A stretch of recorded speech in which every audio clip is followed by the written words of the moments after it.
History often tells us that religious scholars and socialist revolutionaries belong to opposite worlds. One speaks the language of faith, tradition, and scripture. The other speaks of class struggle, workers, and revolution. But in the early 20th century, something extraordinary happened.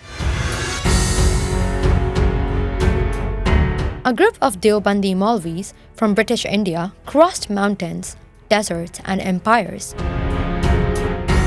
They traveled through Afghanistan, reached Soviet Russia, met Bolsheviks, and returned with ideas so radical that people began calling them Surkhay Maulvi, the Red Mullahs. This is the forgotten story of a religious revolutionary movement born out of anti-colonial rage, shaped by global politics, and carried forward by one remarkable figure, Maulana Ubaidullah Sindhi.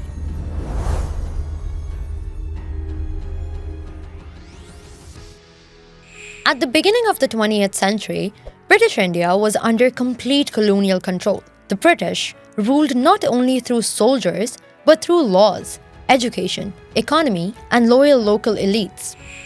For many Muslims, especially religious scholars, this was not just political domination, it was a moral humiliation. The Deobandi school of thought, born after the failure of the 1857 rebellion, had a clear belief: Muslims must resist foreign rule and preserve their independence, dignity, and faith. But by the time World War I began in 1914, frustration had reached a breaking point. Many Deobandi scholars believed Britain was weakening, the world order was changing, and this was the last chance to strike the empire. In Delhi, Deobandi scholars quietly began planning something dangerous. They believed that Britain could be defeated, but not alone.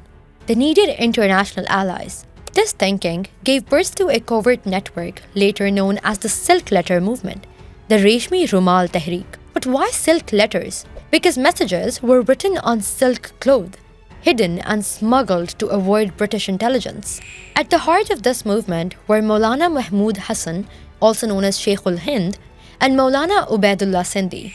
Their goal was bold: launch an armed revolt inside India, seek help from Afghanistan, Ottoman Turkey, and Germany, and break British power once and for all.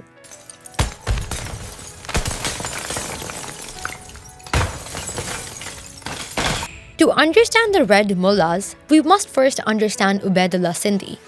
He was born in 1872 in Sindh into a Hindu family. As a young man, he converted to Islam not for power but for comfort, but because he was searching for justice and meaning.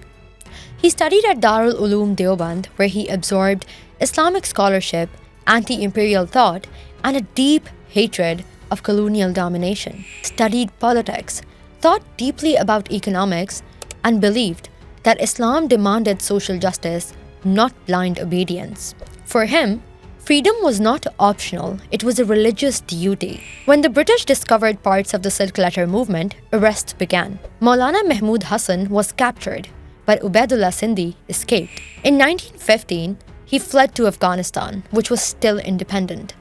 Kabul became a base for Indian revolutionaries. Here, Ubaidullah Sindhi helped set up a provisional government of India in exile. Yes, a government without territory. It included a prime minister, ministers, plans for liberation, and their hope was simple. Afghanistan would attack British India. Muslim soldiers inside the British army would revolt, and colonial rule would collapse. But reality was harsh. Afghan rulers were cautious. Germany lost the war. The Ottoman Empire collapsed, and the dream began to fade. Then, in 1917, the world changed. The Russian Revolution shook the globe. The Bolsheviks overthrew the Tsar and declared an end to imperialism, support for colonized nations, power to the oppressed. To anti-colonial thinkers, this sounded revolutionary. For Ubaidullah Sindhi, it was a moment of reflection. He did not become a communist, but he asked an important question. Can Islamic justice and socialist ideas work together against an empire? In the early 1920s, Ubaidullah Sindhi traveled to Soviet Russia via Afghanistan and Central Asia. This journey itself was dangerous. Borders were unstable, Empires were collapsing, intelligence agencies were watching, yet he went. In Moscow, Ubaidullah Sindhi encountered a world completely different from Deoband. Here were men who rejected religion, spoke of class struggle, wanted to destroy capitalism and empire, and yet they shared one enemy: British imperialism. Sindhi observed carefully. He did not abandon Islam, instead, he tried to understand socialism. He saw land reforms, anti-feudal ideas, equality for workers, and these ideas deeply impressed him. When Deobandi scholars returned from these regions, people noticed something new. Their language had changed, their thinking had expanded, their tone was revolutionary, and so they were labeled Red Mullahs. Surkhay, meaning reds, was not a compliment. It suggested socialist influence, Bolshevik sympathy, dangerous thinking. British officials were alarmed. Traditional elites were uncomfortable. Even many religious scholars were confused. How could a Maulvi talk about class oppression, criticize landlords, support workers and peasants? But for Ubaidullah Sindhi, there was no contradiction. He argued Islam came to break tyranny, not protect it. He believed capitalism was unjust, feudalism was un-Islamic, empire was evil, and that Islam demanded economic fairness. Despite their passion, the Red Mullahs failed politically. Why? Because Britain remained strong, Afghanistan refused to risk war, the Muslim masses were not ready, the religious scholars were divided, and the revolutionary moment passed. Many Red Mullahs returned quietly. Some were monitored, some were sidelined.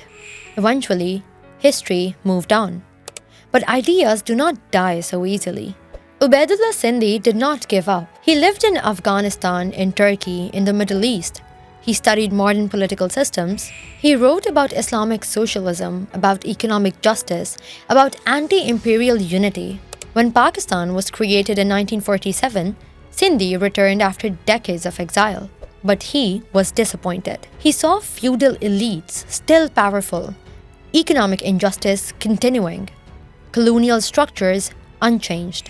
He died in 1949, largely ignored by the state. But his ideas lived on. Why this matters? The story of the Red Mullahs forces us to rethink history. It shows us that religious scholars were not always conservative.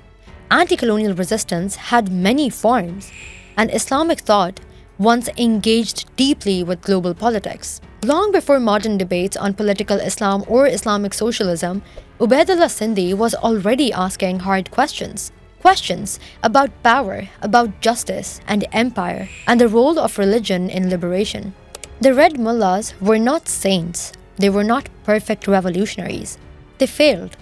But they dared to imagine something different. At a time when empire seemed eternal, they believed it could fall, and that belief alone makes them dangerous and unforgettable. History buried them, but their story still whispers that freedom has many languages, even the language of a turban stained red by revolution.